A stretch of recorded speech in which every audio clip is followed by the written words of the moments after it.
যতন লামচাও সাউ দङ রাজধানী খুব চ্যানেল নাইয়ে দনে রন মিজোরাম আসাম ত্রিপুরা মণিপুর ইন্ডিয়ান ভাতার দনাই বাংলা হাক্তর মায়ানমার হাক্তর যত কৌব্রু খুপনাই সয় তন ট্রাং মাস রেপিও ত্রিপুরা আগরফা স্টেশন চিও খেয়ে ফাথার থানাই মা বন্দে ভারত ট্রেন চালকনে মানি বাপন্দাও খেয়ে কারেন্ট বাইকে মেমো ট্রেন মা আবনো চালকনে মান বাপন্দাও খুসায়ে রেহা তিনিও মুখ্যমন্ত্রী আক্ষেত্রে রেলমন্ত্রী বড় যত লাসে বড় কাউ সাকলাই খানা রেহা যত ব্রেকে ব্রেকে ত্রিপুরাও সুবিধা রেলগাড়ি কাটনে মান বাপন্দাও খেয়ে না রাইসা যদি পাইতে যারা খানা এতম দিয়ে ব্রম নাং সেম ডক্টর মানিক শাহ সামানো যে ওয়েলকাম যে আমাদের করেছেন প্রাথমিক যে কথা উনি রেখেছেন এর মধ্যে বিস্তারিত আমাদের এখানে অনেক কিছু জানিয়েছেন। আমাদের মাঝে উপস্থিত রয়েছেন secretary transport Shri UK Chakma মহোদয়, ডিএম, এসপি এবং অন্যান্য জনপ্রতিনিধিগণ, বিশিষ্ট ব্যক্তিজনেরা সবাইকে এবং বিশেষ করে যারা যাত্রীরা এখানে উপস্থিত রয়েছেন, এই এলাকার যারা বিশিষ্টজনেরা আছেন সবাইকে আমি আন্তরিকভাবে শুভেচ্ছা অভিনন্দন জানাচ্ছি। আমাদের জন্য সত্যি একটা আনন্দের দিন। আমরা সবাই জানি, ইতিহাস আমরা সবার জানা যে 1964-এ যখন আসামের কালকালীঘাট থেকে ত্রিপুরার ধর্মনগর পর্যন্ত একটা মিটার গেজের ট্রেন এসেছিল, আমরা তখন ছোট, সেখানে দেখবার জন্য আমরা সেখানে গেছি যে ত্রিপুরা তো রেল আসতে পারে, সেখানে তার শুভ সূচনা হয়েছিল। বাস এতটুকুই।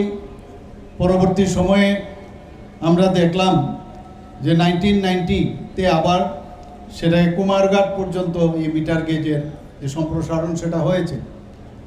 আমাদের যিনি স্বর্গীয় প্রাক্তন প্রধানমন্ত্রী অটল বিহারী বাজপেয়ীজির যে কেন্দ্রীয় সরকার যখন আসে, সেখানে এই যে নর্থ ইস্টার্ন জোনে এবং ত্রিপুরাতে এটাকে একটা জাতীয় প্রকল্প হিসাবে ঘোষণা করলেন এবং 2008-এ আমাদের এই আগরতলার মধ্যে এই রেলের, সেটাও মিটার গেজেই ছিল, সে মিটার গেজে এখানে অবধি পৌঁছায়। একটু আগে আমার পূর্ববর্তী বক্তারা বলেছেন যে মাননীয় প্রধানমন্ত্রীজি 2014-তে যখন প্রধানমন্ত্রীর দায়িত্ব নিলেন, উনি বলেন লুক ইস্ট পলিসি না, উনি অ্যাক্ট ইস্ট পলিসির কথা বলেছেন। লুক ইস্ট পলিসি প্রথম যিনি নারা দিয়েছেন আমাদের অটল বিহারী বাজপেয়ীজি প্রথমে বলেছেন। সেই জায়গার থেকে আবার আমাদের যশস্বী প্রধানমন্ত্রী শ্রী নরেন্দ্র মোদীজি বললেন অ্যাক্ট ইস্ট পলিসি। যেমন বলা তেমনি তার কাজ আমরা আজকে দেখতে পাচ্ছি। আমার একটু আগে আমি এখানে বসেছিলাম, আমাদের মাননীয় ট্রান্সপোর্ট মিনিস্টার মহোদয় বলছিলেন যে আমরা কীরকম একটা পরিবেশ এখানে, ভাবতেই পারি না যে আগরতলা রেলওয়ে স্টেশনে এরকম একটা পরিবেশ এখানে হতে পারে।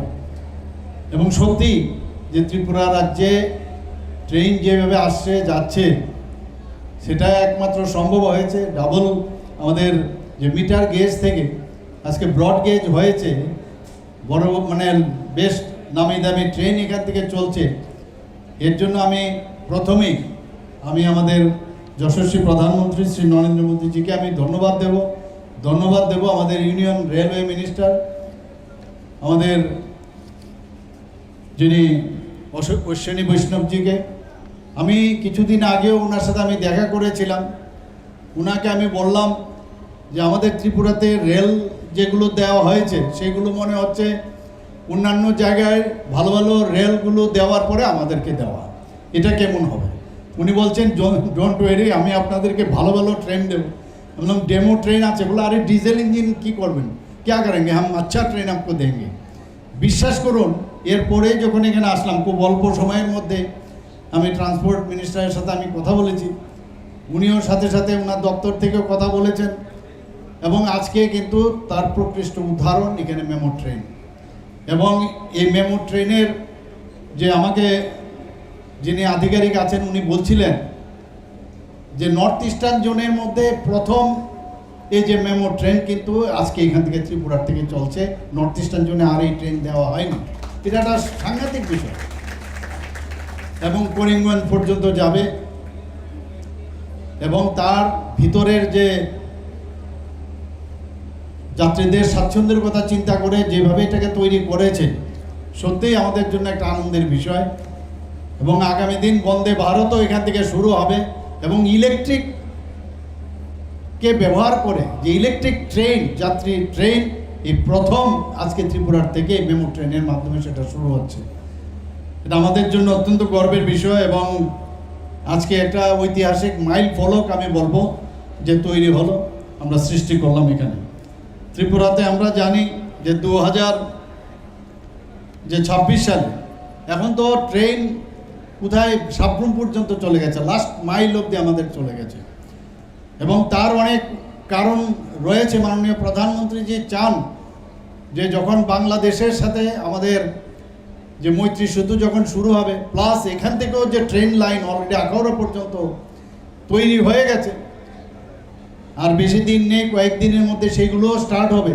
তো সাবরুম থেকে যখন বাংলাদেশ থেকে আসবে, ওখানে রেলওয়ে এই ধরনের ট্রেন যখন থাকবে, তাহলে ওখান থেকেও মানুষ আসা যাওয়া করতে পারবে, ভারতবর্ষের বিভিন্ন জায়গায় তার যাওয়ার সুবিধা রইবে। এবং বাইরের থেকেও মানুষ যদি সাবরুম পর্যন্ত যায় বা আগরতলায় আসে, তারা বাংলাদেশেও যেতে পারে। যে ইন্টারন্যাশনাল যে একটা রিলেশন, তার উপর ভিত্তি করে আগামী দিন এই প্রকল্পগুলো নিচ্ছে। এখন আমাদের ত্রিপুরাতে এই 2026 সাল সমগ্র ত্রিপুরা প্রায়, if I am not wrong, 271 kilometre এই রেলপথ এখানে চুড়াইবাড়ি থেকে যে ইলেকট্রিকের যে লাইন সেটা সম্পন্ন হয়েছে। অনেকগুলো ট্রেন আমাদের ত্রিপুরাতে আছে, আমরা সবাই জানি। এর মধ্যে দূরপাল্লার যে ট্রেনগুলো আছে সেগুলো তেজাস, রাজধানী express, Tripura Sundari express, Kanchenjunga express, Humsafar express, Lokmanya Tilak terminal AC express, Garib Rath express, সিকেন্দ্রাবাদ express. আপনারা ভাবুন যে ত্রিপুরার থেকে এতগুলো ট্রেন, দূরপাল্লার ট্রেন এখন যাচ্ছে। এবং ইন্টার স্টেটের অনেকগুলো এবং আঞ্চলিক ট্রেন, যেগুলো ইন্টারসিটি বা রিজিওনাল ট্রেন আমরা আখ্যায়িত করি, সেগুলোর মধ্যে জনশতাব্দী এক্সপ্রেস আগরতলা থেকে মণিপুর যাচ্ছে, একটা শিলচর এক্সপ্রেস আছে, একটা নারেঙ্গি এক্সপ্রেস আসামের গুয়াহাটি নারেঙ্গি থেকে আগরতলা সেটাও আসে এবং যায়। এবং ডেমো ট্রেনের কথা আমি যেটা বললাম, যে লোকাল ট্রেন আগরতলা থেকে সাবরুম, আগরতলা ধর্মনগর প্যাসেঞ্জার ট্রেন। এবং আগামী দিন আমরা বসে আছি, যেহেতু ইলেকট্রিক লাইন সম্পন্ন হয়েছে, তো নিশ্চয়ই এখানে বন্দে ভারতও এখান থেকে শুরু হবে অতি সত্তরই। এবং মেইন আমাদের ট্রেনের মধ্যে নিরাপত্তার যে বিষয়গুলো আমি একটু আগে শুনলাম, এগুলো ভেরি ইম্পর্টেন্ট। যে প্যাসেঞ্জারদের যখন কোন জায়গায় এই ট্রেনটা নামছে, আগের থেকে তাদেরকে যে বলে দেওয়া, সেই ব্যবস্থাপনা এখানে থাকবে, অ্যাড্রেসিং সিস্টেম সেগুলো রাখা হয়েছে। এবং এটা ডান দিকে খুলবে কি বাঁ দিকের প্ল্যাটফর্ম আসছে, কোন দিকে ট্রেনের নামতে হবে বা উঠবে, সে আগের থেকে কিন্তু সেই অ্যাড্রেসিং সিস্টেম এর মধ্যে রয়েছে। এই ধরনের আরামদায়ক ট্রেন যেহেতু হয়েছে, যাত্রী স্বাচ্ছন্দ্যকে মাথায় রেখে যত ট্রেন হবে, ভিড়ও কিন্তু অনেকটা কম হবে। এবং এটা প্রায়, যা আমার কাছে রিপোর্ট আছে, প্রায় 12টা কোচ এই মেমো ট্রেনে রয়েছে, প্রায় 3600 জনের মতো এই ট্রেনের মধ্যে যাতায়াত করতে পারবে। এবং এখানে সিসিটিভির যে নজরদারির তারও ব্যবস্থা রয়েছে, জিপিএস সিস্টেম রয়েছে এবং অ্যাডভান্স ইলেকট্রোনিমেটিক যে ব্রেকিং সিস্টেম তার মধ্যে রয়েছে। তো যাত্রীদের নিরাপদের উপর ভিত্তি করে তাদের যাতে সহজভাবে চলাফেরা করতে পারে, সেইভাবে এই ট্রেনের মধ্যে সেই ব্যবস্থাপনা এখানে রয়েছে। এবং যারা এখানে চালকরা রয়েছেন, তাদের জন্য কিন্তু এসি ব্যবস্থা রয়েছে, যাতে ওরা আরাম করে তারা এই ট্রেনকে সামনের দিকে নিয়ে যেতে পারে, সেই ব্যবস্থা এখানে রয়েছে। আমাদের যে ডিজেল ইলেকট্রিক যে মাল্টিপল ইউনিট ডেমো ট্রেন, এগুলোও কিন্তু আমাদের এখানে রয়েছে। এর আগেও এই বিষয়ে আমি আলোচনা রেখেছি। আমাদের ডাবল রেল লাইন করার জন্য, সেটাও আমি কেন্দ্রীয় ইউনিয়ন মিনিস্টার ওনাকেও আমি বলেছি। এবং তার জন্য যাতে সিঙ্গেল লাইন হয়ে ডাবল লাইন করা যায়, তার জন্য অলরেডি কিন্তু সার্ভে হয়ে গেছে। আমরা যখন যেটা বলছি আস্তে আস্তে করে কিন্তু দেখতে দেখতে সেগুলো হয়ে যাচ্ছে।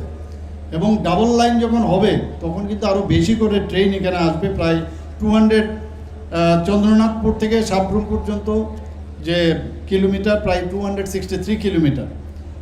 তো সেই সিঙ্গেল লাইন ট্র্যাক থেকে সেটা ডাবল লাইন যে রূপান্তর করার জন্য আমরা আমাদের দপ্তর থেকে বলা হয়েছে, আমি নিজেও সেখানে বলে এসেছি। ফাইনাল লোকেশন সার্ভে হয়েছে, ডিপিআরও রিপোর্টও তৈরি হয়ে গেছে এবং অনেকটা সামনের দিকে এগিয়ে যাচ্ছে। আগামী দিন সেটাও হবে আমি আশা করি। আজকের আমার মনে হয় যে এই ধরনের যে উদ্যোগ, একের পর এক নতুন নতুন ট্রেন এখানে আসছে। আমি তো বেশিরভাগ ট্রেনে চলতে গেলে কিন্তু অনেক আরামসে কিন্তু যাওয়া যায়, আরামদায়ক। মানে রাস্তার থেকেও আপনি যদি রোডে যান তার থেকেও কিন্তু আরামদায়ক আমাদের ট্রেনে। আমি প্রায়শই ট্রেনে এখান থেকে যাই এবং এই ধরনের ট্রেন একের পর এক যখন আসছে আমাদের নিশ্চয়ই অনেক সুবিধা হবে। এবং আগামী দিন এখানে আমার পূর্ববর্তী বক্তা বলেছেন যে জিরানিয়া, যেখানে আমরা ভুজংনগর একটা শিল্পনগরী, সেখানেও প্রায় 14 কিলোমিটার দীর্ঘ নতুন রেল লাইন কাজ এগিয়ে চলছে এবং তার জন্য প্রায় 560 কোটি টাকা ধরা হয়েছে এবং 42 লাখ অলরেডি বরাদ্দ হয়েছে। ফাইনাল লোকেশন সার্ভে আনুষ্ঠানিকভাবে অনুমোদিত হয়েছে। আমরা জম্মু, পুরী, গয়া তার জন্য নতুন এক্সপ্রেসের জন্য আমরা দাবি করেছিলাম, কারণ মানুষের সেটা চাহিদা। তার জন্য আমরা কেন্দ্রীয় সরকারের কাছে, কেন্দ্রীয় মন্ত্রীর কাছে সেটাও বলেছি। অমৃত ভারত স্টেশন প্রকল্প আপনারা সবাই জানেন, মাননীয় প্রধানমন্ত্রীজি সারা ভারতবর্ষে অমৃত ভারত স্টেশন এর জন্য অনেক টাকা দিয়েছেন। ত্রিপুরাতে প্রথম পর্যায়ে যে ধর্মনগর, কুমারঘাট এবং উদয়পুরে প্রায় সব কটাতেই প্রায় 32.60 কোটি টাকা দেওয়া হয়েছে। কুমারঘাটে, এটা ধর্মনগরে 30.28 কোটি টাকা দেওয়া হয়েছে, কুমারঘাটে 33.82 টাকা দেওয়া হয়েছে উদয়পুরে, এবং মোট 96 কোটি টাকার উপরে অর্থাৎ 96.60 কোটি টাকা ব্যয় করা হচ্ছে। আর দ্বিতীয় পর্যায়ে আগরতলার এই railway স্টেশনকে Ajan ko po channel na ito meron no. Bus kami video ta mai channel ba panda ko nang kro ito. Hindi.